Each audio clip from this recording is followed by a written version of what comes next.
travel folders, it was said, the Pacific is an ocean of magnificent distances. The largest ocean in the world, 34 times bigger than the continent of Europe. It covers 70 million square miles, roughly 1/3 of the Earth's surface. In 1941, the fastest luxury liner took 5 days to make its landfall at Honolulu, first port of call on the voyage to Yokohama, over 3,000 miles and 9 days further away.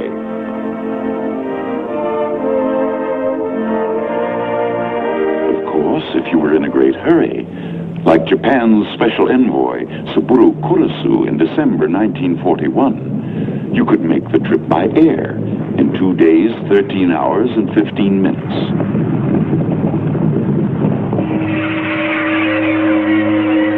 The Pacific is an ocean of many moods. To the north, the Aleutian winds are icy and unpredictable. Here, it is said, weather is born. To the south, in equatorial heat, the sunsets are of unparalleled beauty.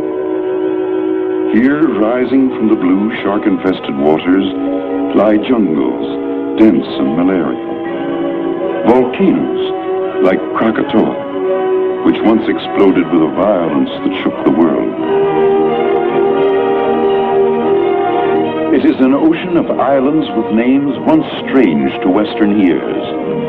Tarawa, Saipan, Iwo Jima. Names now almost as familiar as Gettysburg, Trafalgar, Verdun. Islands inhabited by little-known peoples, Polynesians, Melanesians, and Micronesians. We had caught glimpses of them in the movies, dancing their hip dances, chanting their island songs. At one time, some had been cannibals, but now most were good-natured and friendly, living in what writers like Herman Melville and Jack London had described as an approximation of paradise. Since 6:55 a.m. Honolulu time, Sunday, December 7th, 1941, this paradise has been a battlefield.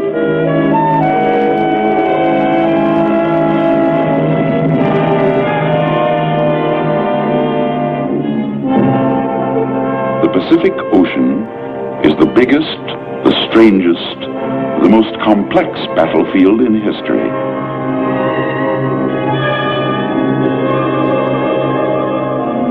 To understand what distance in the Pacific really means, touch the point of a pencil to the map. Under this tiny point may be arrayed all the ships of the United States Navy in battle formation.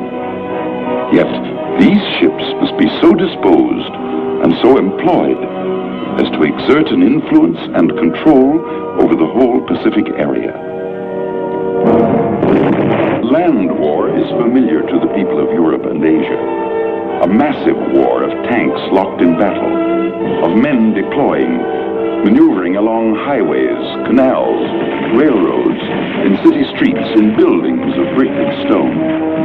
But it is different in the Pacific, where there are no highways, no railroads, only the limitless lanes of the sea.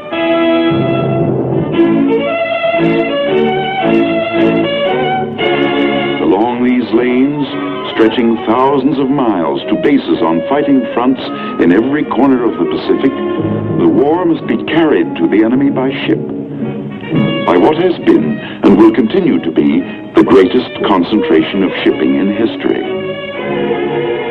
There is a special kind of ship for every mission. This is the battleship, known to the men of the fleet as the battle wagon, a floating fortress belted with armor plate, 15-inch guns 50 feet long, which can hurl their projectiles into a bullseye 20 miles away.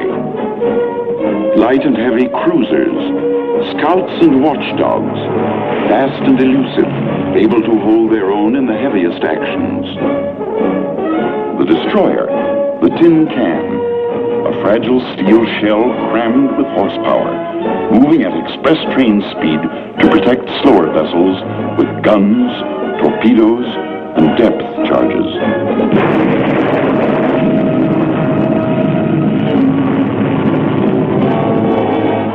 3, the lone prowler, operating for as much as 60 days in enemy waters, thousands of miles from its base. The aircraft carrier, the flat top, backbone of the fleet today.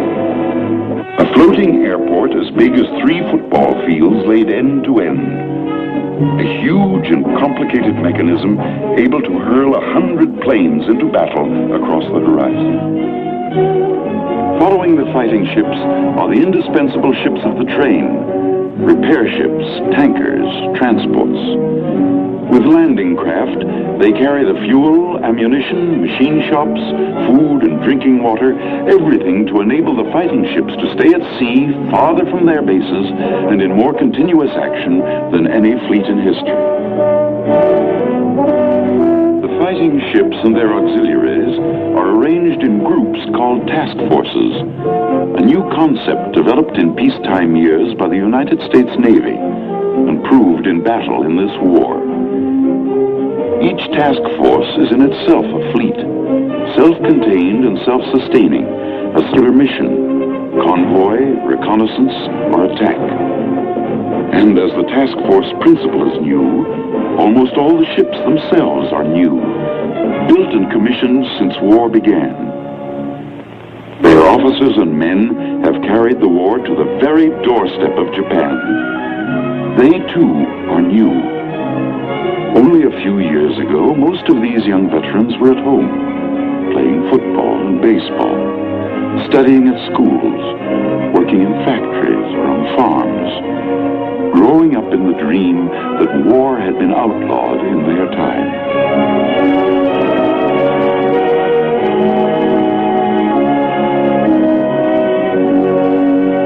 While they were growing up in the 20s and 30s, scores of American warships lay deserted and unmanned, gathering rust in quiet harbors.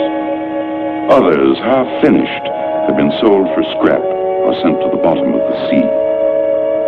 This was the result of deliberate policy. Peace through disarmament was the spirit which moved the Washington Arms Conference of 1922 and the London Conference of 1930. Statesmen of those days, with the best of intentions, have forgotten the words of the anonymous admiral of 1918. The means to wage war must be kept in the hands of those who hate war. In America's case, geography was an additional factor. She was 6,000 miles from danger in the west, 3,000 in the east. Most Americans came to believe that a comparatively small navy was protection enough for their isolated seacoasts. But in the middle 30s, events in Europe and Asia began to change America's thinking. She began to prepare to throw her weight into the world's struggle against fascism and aggression. And by September 1939, whatever remained of her old complacency was gone for good. In quick succession, Congress passed the Lend-Lease Act, which made America, in fact, the arsenal of democracy. The so-called Two-Ocean Navy Bill. The United States Navy was reborn. The Selective Service Act, to mobilize the nation's young manhood. But time was running short. It ran out on what began as just another American Sunday.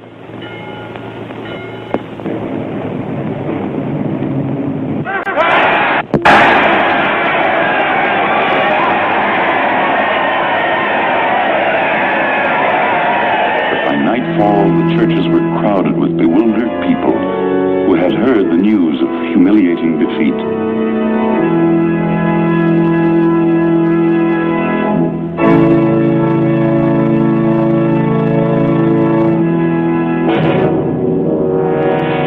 This was Pearl Harbor, America's prime naval base in the Hawaiian Islands. 19 proud ships rested on the bottom. 4,572 men were dead, wounded, or missing. In the hands of Japan rested the balance of power in the Pacific. Bought at a known cost of 48 planes shot down, 3 midget submarines, perhaps 150 men. It was, on the surface, the cheapest bargain in history. But by the morning of December 8th, thanks to Japanese treachery and deceit, Americans were aroused to the depths of their souls. They now stood shoulder to shoulder, of one mind, of one purpose, with the peoples of all free nations everywhere. Through crowded streets, America's great war leader, the late President Roosevelt, drove to the Capitol. With confidence in our armed forces, with the unbounding determination of our people, we will gain the inevitable triumph, so help us God.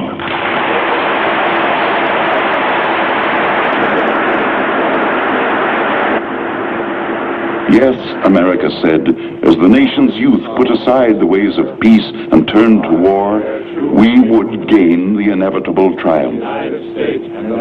But how? With what? Against all their enemies whomsoever, and that I will obey the orders of the President. Part of the answer would have to come from these. 50 million men and women, trained and untrained, skilled and unskilled.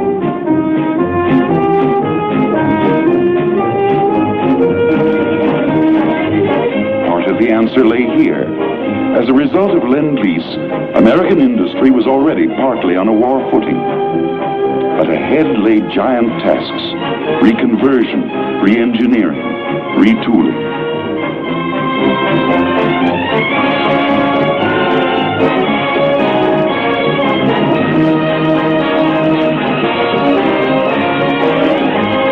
But the greatest part of the answer, as always, would have to come from the men who would meet the enemy face to face. Boys from the forests of the Northwest, the mines and factories of the East, the farms of the Midwest, the cotton fields and cane breaks of the South. Could these millions, trained only in the ways of peace, be taught to handle rifle and grenade, airplane and warship?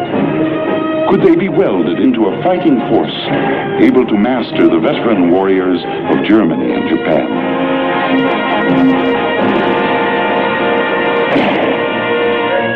Time was of the essence. Time to draw blueprints. Time to lay keels, to retool factories. Time to train men. The demand was astronomical, far beyond the capacity of the factories, still inadequately equipped. The workers still inadequately trained. On every front, in Europe, Africa, in Asia, the United Nations fought with their backs to the wall. And in the Pacific, time was doubly the enemy.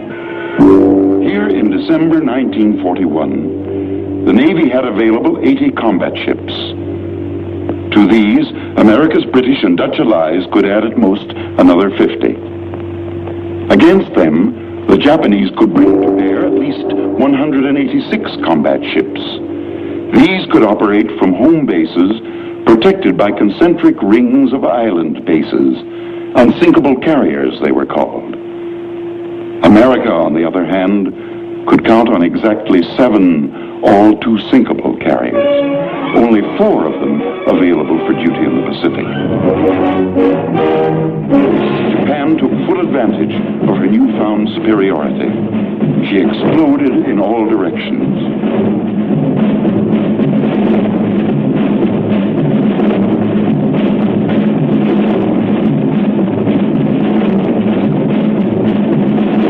In less than 5 months, she had overrun 1.5 million square miles in southeastern Asia and the southwest Pacific. The oil fields of the Indies were hers.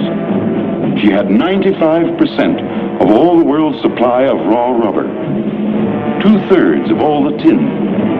She had copper and lead and zinc, 90% of all the quinine in the world.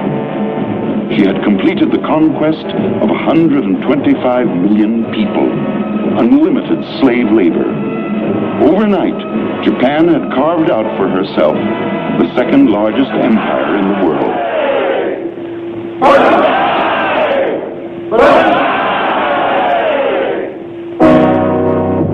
At Fleet Headquarters, Pearl Harbor, the United States Navy's Pacific Command faced a staggering task. First, the sunken ships had to be raised, refloated, re-equipped, rearmed. It was the greatest salvage job in history. In time, all but two of these ships would again stand out to sea, more heavily armored and gunned than ever before, but not for months to come. Meanwhile, every available combat ship was sent out to search for the enemy, to harass him, hinder him, to delay him. Everywhere in the Pacific, it was the same story of gallant, sometimes hopeless campaigns conducted by officers and men who did the best they could with the little they had. Often it was a few overage destroyers setting out to engage a battle fleet. A few Americans, British, a handful of PT boats, every last available ship in the Dutch Navy. Later, these small forces would be called the Bow and Arrow Navy. They took their losses, not stopping to count their dead in the Macassar Strait, the Banduang Strait, the Java Sea. In days to come, when the tiny pieces called battles could be slipped into the overall pattern called war, the job they did in the Pacific would assume its rightful place in history. From the beginning, the men of the undersea arm contributed more than their share. Their forays to the very harbor mouths of Japan helped check the enemy in the full tide of his advance. The Navy's airmen did their part. Small carrier task forces launched daring attacks on Japanese bases, foretastes of the mighty aerial strikes to come. They hit at the Gilberts and the Marshalls, at distant Wake and Marcus, at Salamaua and Lae. They learned as they fought, from admirals like Halsey to pilots and plane handlers. They taught themselves the tactics of a new and spectacular kind of warfare.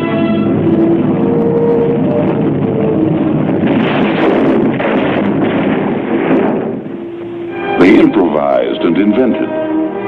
On the gray morning of April 18th, 1942, Army bombers led by Colonel Jimmy Doolittle rose from the decks of the carrier Hornet, only 500 miles from the coast of Japan.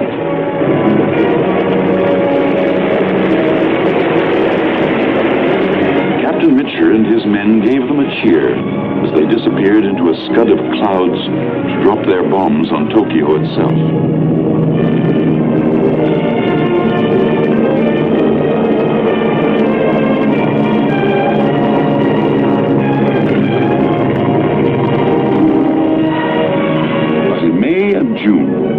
Skirmishing came to an end when Japan called for a showdown in two major actions: the Battle of the Coral Sea and the Battle of Midway. The first blow was aimed at Australia. Early in May, a powerful Japanese task force was observed moving south into the Coral Sea. An American force moved to intercept. Aircraft exchanged blows. It was the first naval engagement in history in which surface ships did not exchange a single shot. But the men of the still small Pacific Fleet were sure that the Battle of the Coral Sea could be only a preliminary to the main offensive effort of Japan. For the enemy, there were two logical targets. One, the still unfinished naval base at Dutch Harbor in the Aleutian Islands, key to Alaska, Western Canada, and the American Northwest. The other target was Midway Island, western outpost of Pearl Harbor itself. A Japanese victory here would open an invasion path straight to the American mainland. Upon the Commander-in-Chief of the Pacific Ocean areas, Admiral Chester W. Nimitz, rested the burden of determining where the blow would fall and how to meet it. He knew that defeat at either Midway or Dutch Harbor would affect not only the Pacific War, but would be felt across the world in the war against Germany. Every available ship and plane was prepared for action.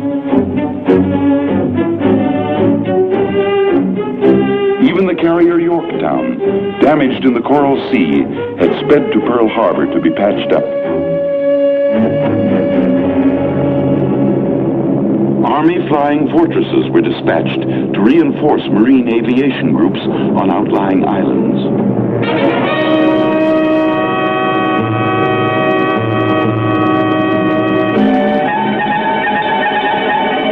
The first blow fell in the north. At daybreak on June 3, 1942, Dutch Harbor reported an attack by a strong Japanese force.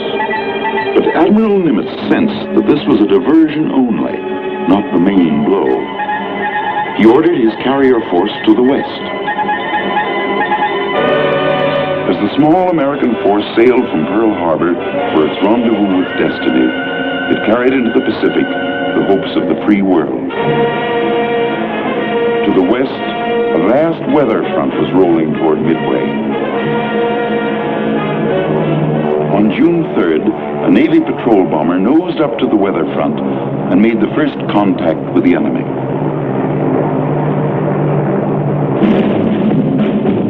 The Japanese were approaching in two columns. One was the expectant occupation force, transports packed with soldiers and Imperial Japanese Marines, protected by a formidable array of fighting ships. The other was the striking arm, the Japanese Navy's four finest aircraft carriers, escorted by battleships, heavy cruisers, and destroyers.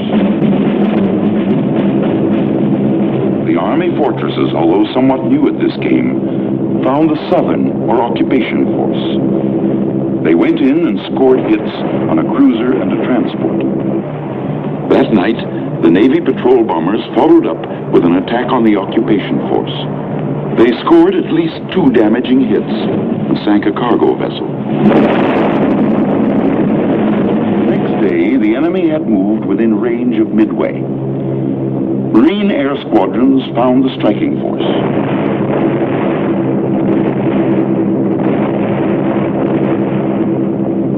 A battleship was set afire, and at least 1 hit was scored on a carrier. But at the same time, Japanese attack groups were giving the island a savage pounding.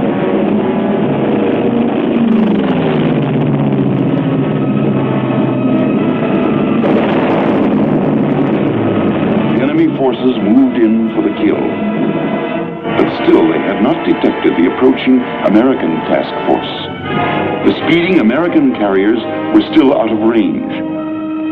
For 24 hours, their radio loudspeakers had been bringing in snatches of the actions being fought west of Midway. Where's our fighter? Keep your eye on the police up there. All right, all right. Keep rhyming, there's another batch coming. Look. Through all this, the Navy flyers had to sit and sweat it out. Twice, the loudspeakers had ordered them up from their ready rooms. Twice, the orders had been rescinded. At a time like this, they grumbled, you'd think they'd get things straight up there. But up there had to make sure of the exact course and location of the Japanese, sure that his own planes could reach them, hit them, and still have fuel enough to return. At last it was time. Pilots, fan your plane.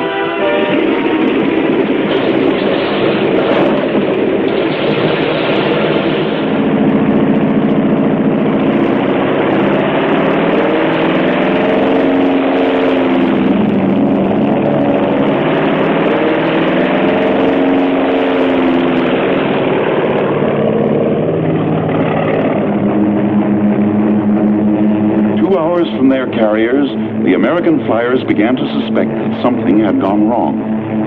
The Jap was not where he was expected to be. We know now that he had turned back. Perhaps he had learned at last of the oncoming American carriers. At 11 o'clock, Commander Waldron of the Hornet's Torpedo Squadron 8 found the enemy. He was short of fuel and had outrun his fighter support. Nevertheless, he attacked. Of his squadron, only one man, Ensign Gay, lived to inflate his life raft on the sea. He saw his comrades from the Hornet, the Enterprise, and the Yorktown plunge into the Japanese fleet. They went for the carriers first. In quick sequence, they pounded them into flaming hulks. Kaga, Akagi, Soryu. And with them, 2 battleships were left burning. But one carrier, the Hiryu, escaped for the time being, long enough for a Parthian shot which crippled the Yorktown.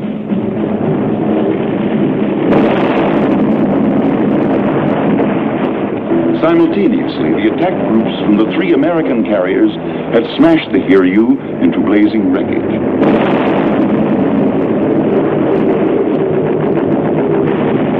For several days, the American flyers delivered textbook attacks on the enemy's battleships and cruisers, now naked of aerial defense. The once clean blue sea was spotted for hundreds of miles with oil slicks and wreckage.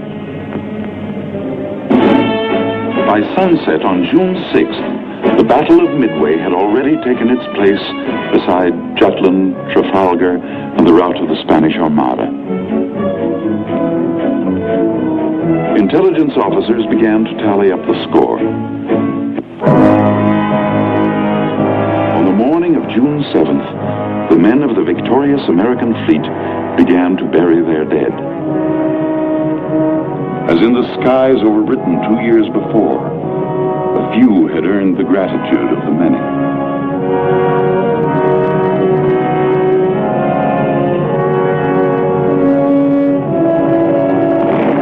Midway, like Stalingrad in the Battle of Britain, was a turning point in the war. It marked the golden moment when men could tell themselves at last that victory was possible in the Pacific. The initiative now rested securely in the hands of the United States Navy, never again to be relinquished.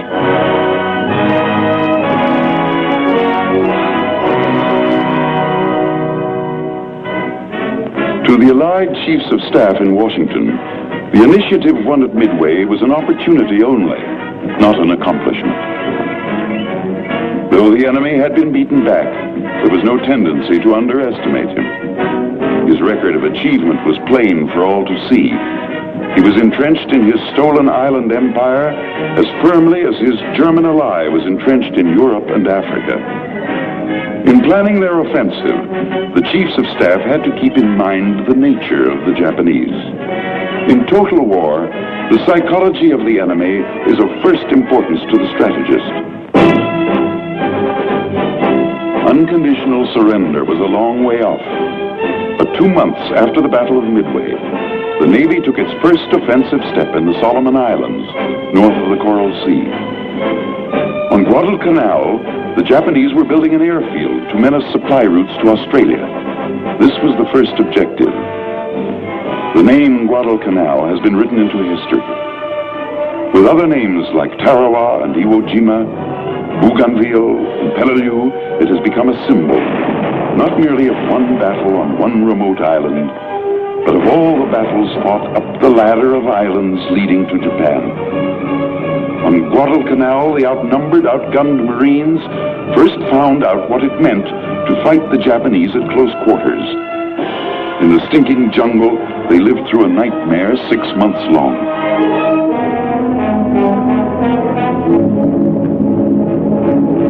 Offshore, American and Australian ships were engaged in no less desperate battle.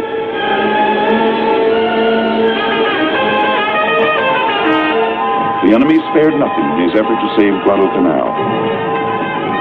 From August to December, the sea actions flamed. Night actions in which frequently almost every ship engaged was hit.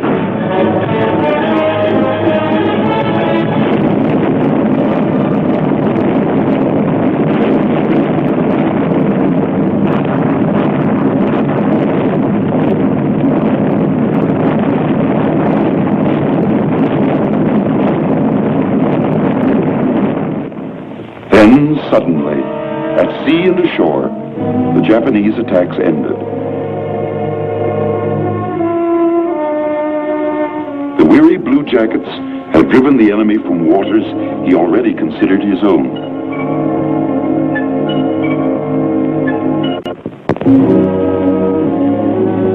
The weary Marines of Guadalcanal could take pride in two great achievements. They had taken the first step on the long road to Tokyo, and they had mastered the savage arts of jungle warfare.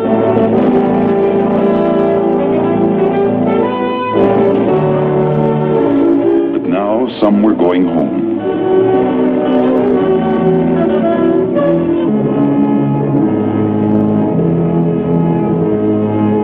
Others had already gone to hospitals on other islands, where Navy doctors and nurses were pioneering new horizons in battle surgery and tropical medicine.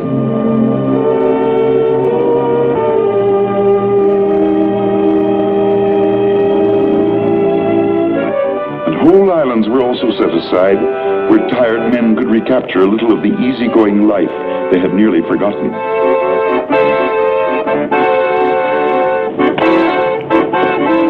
They could find a little rest and have a little fun.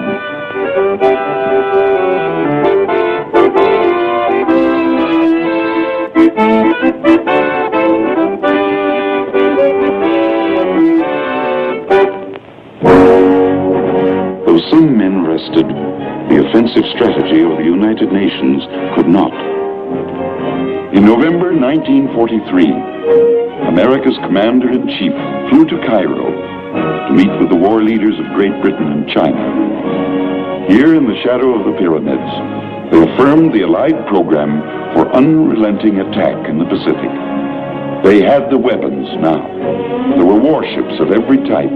American industry and labor were meeting the test of global war.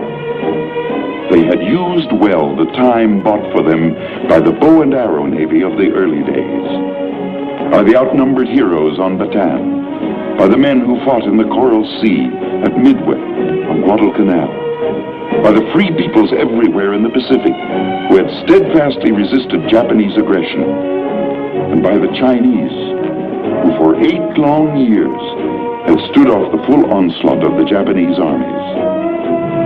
These mighty bombers were built on time, bought by the sacrifice of British, Australians, New Zealanders, and Dutch. These giant stockpiles were built up while guerrillas in the Philippines and the Netherlands East Indies were fighting the enemy with little more than hope. And even more important, the United Nations now had men for the Pacific. Blue jackets to handle the complex machinery of modern sea power. Airmen, soldiers and Marines trained for amphibious and jungle warfare. And all these were but the vanguard of a host of others still in training camps. Under their commanders, Fleet Admiral Nimitz in the Central Pacific and Army General Douglas MacArthur in the Southwest, by the side of their allies, they were ready to push attack. What they accomplished is history. From Guadalcanal and New Guinea, the Allied advance gathered momentum, striking from airfields on key islands, taking this base, bypassing that. Short steps at first, but as America's power grew, lengthening into giant strides, the world began to hear of strange places. Yosha and Tarawa, Kwajalein and Etap, Biak and Saipan, Peleliu and Morata. And as the pace increased, more familiar names would come back into the news. The Philippines,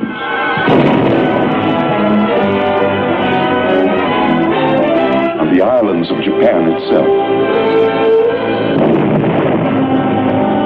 But the real story of the oceanic phase of the Pacific War cannot be told in maps and communiques. It can be told only in terms of human effort and human sacrifice.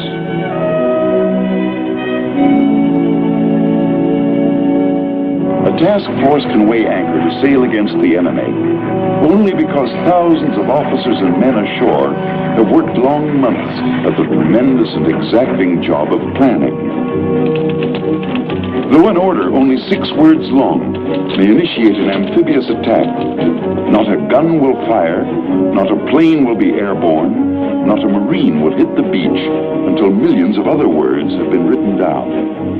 In crisp sentences, in codes, on charts and maps, in mathematical equations, in photographs and models, the attack is written as a play is written, long before the actors take the stage. From battle fleets to chocolate bars, from the horsepower of 1,000 planes to the tide tables of a once-forgotten tropical island, no detail can be omitted. Yet all this planning is for one ultimate purpose: to put this man and his rifle ashore on a hostile beach. This is the eve of battle. This is the eve of Guadalcanal, of Tarawa, of Palau, Leyte, Iwo Jima, Okinawa.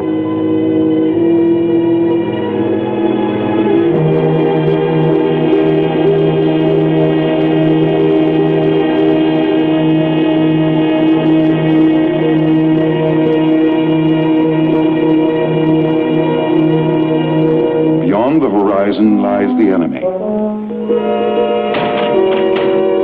The intricate mass of the attacking task force moves in for the kill. Each ship in its designated place, each man at his designated station, all at the designated time. H hour on D-Day.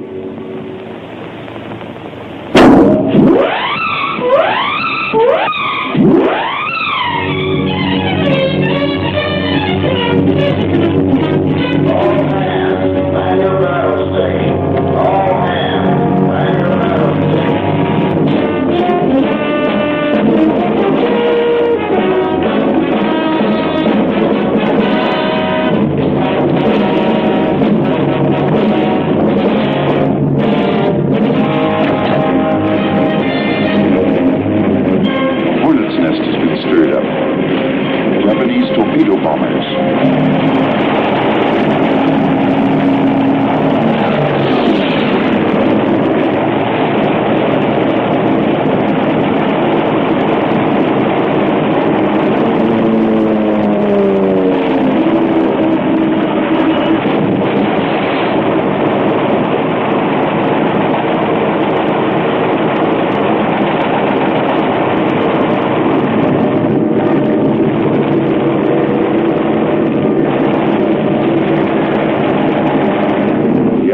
Beaten off. In the pre-dawn, the American carrier planes take off.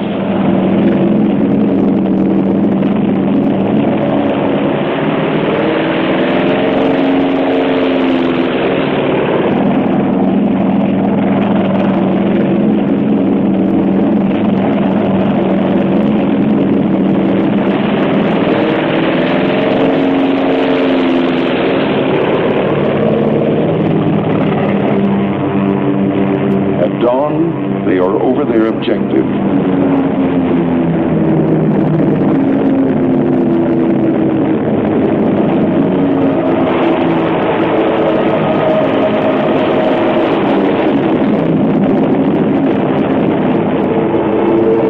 An American plane is shot down.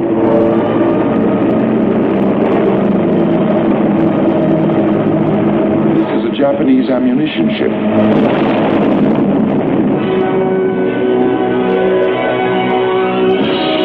Battle wagons and cruisers have taken up stations close ashore.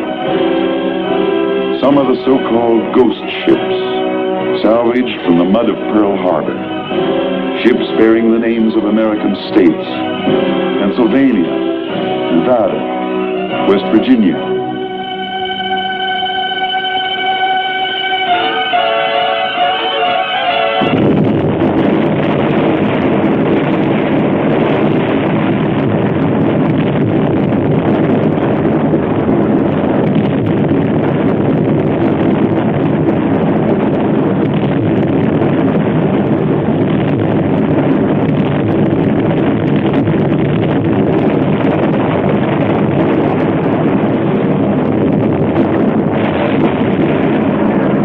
They are paying off their debt. A ship called King George V is paying off the debt of another called Prince of Wales.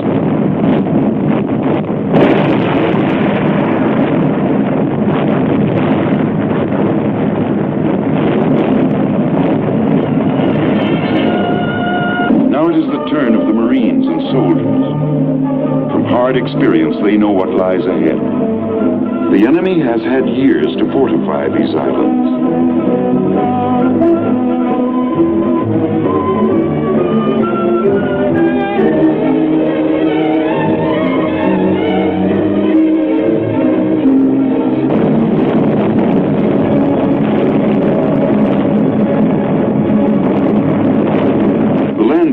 Come under hot enemy fire, but Coast Guard and Navy coxswains keep them on course.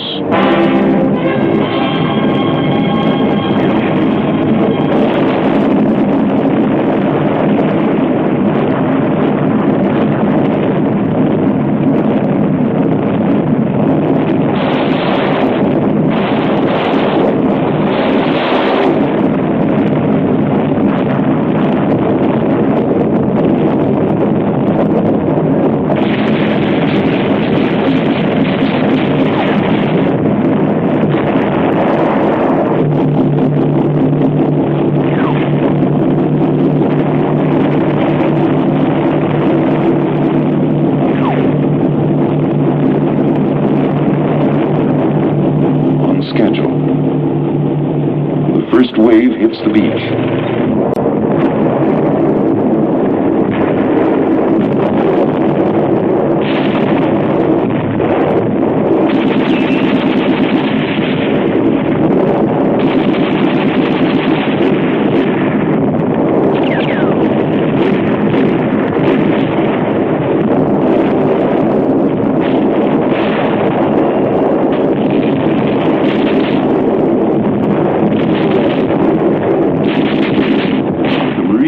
Soldiers have won a tiny strip of the beach, a fingernail, no more.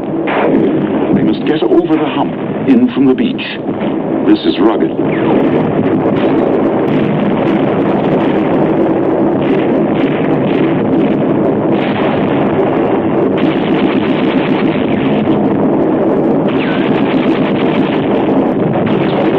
The fingernail has been expanded. It is now a solid beachhead. But the forward elements are pinned down by mortar and machine gun fire. The Japanese are reported gathering for a counterattack.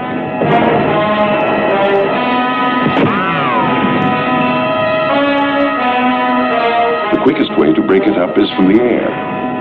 The beach calls the carriers 50 miles offshore. But the carriers, too, have their hands full.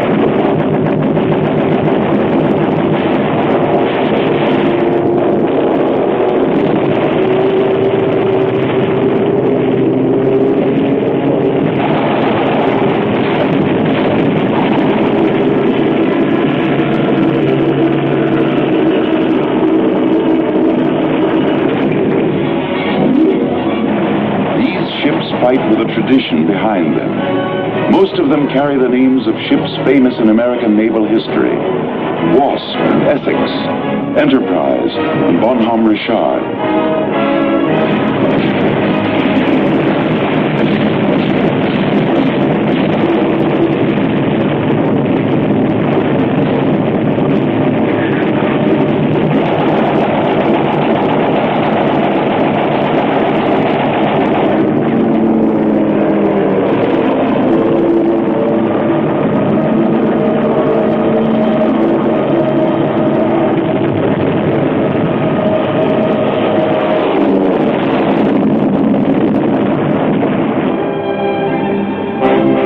Carriers are temporarily out of action, but the others can fulfill their obligations to the men ashore.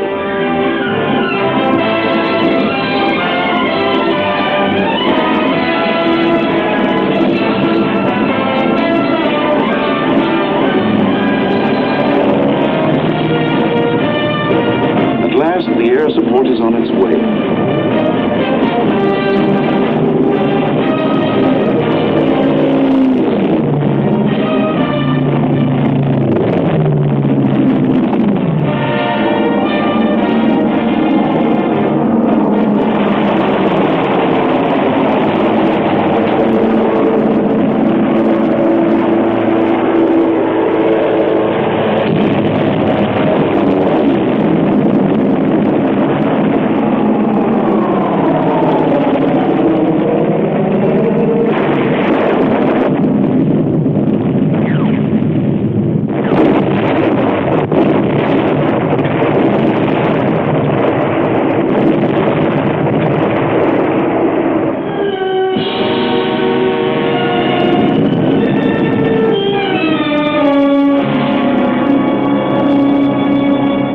attack can again inch forward.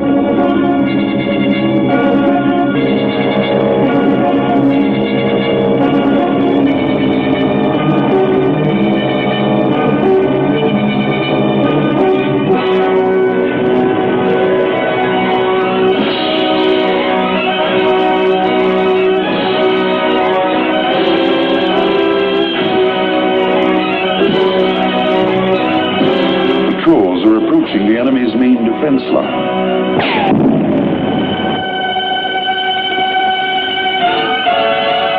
He would have to be pried out with tanks, with artillery, and machine guns, and mortars, with hand grenades, gasoline bombs,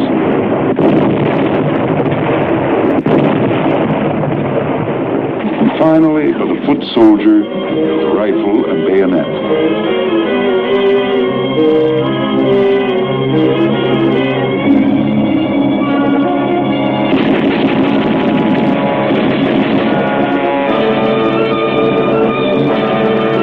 The Japanese dynamite.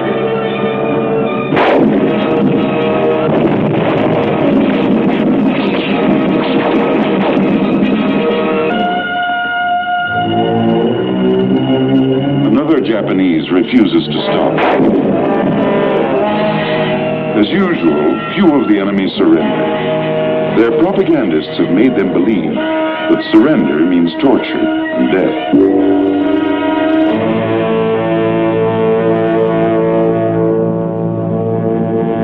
On the beach, the seaborne community is moving in to stay. The operation can officially be considered a success.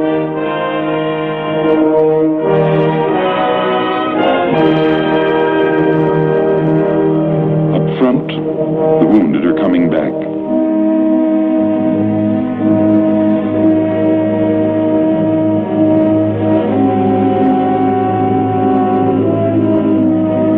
Some will recover to fight again. Some will always bear the scars of battle.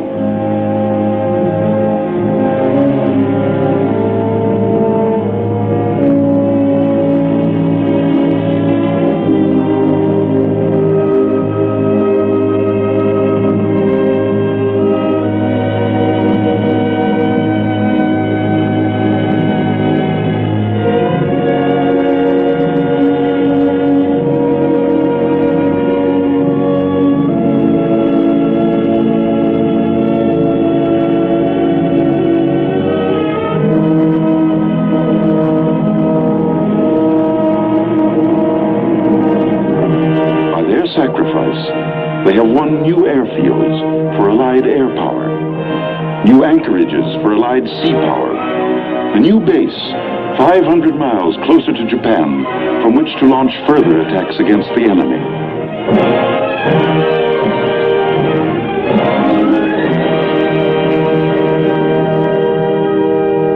Step by step, this has been the story of the advance to the gates of Japan. Step by step, this has been the price.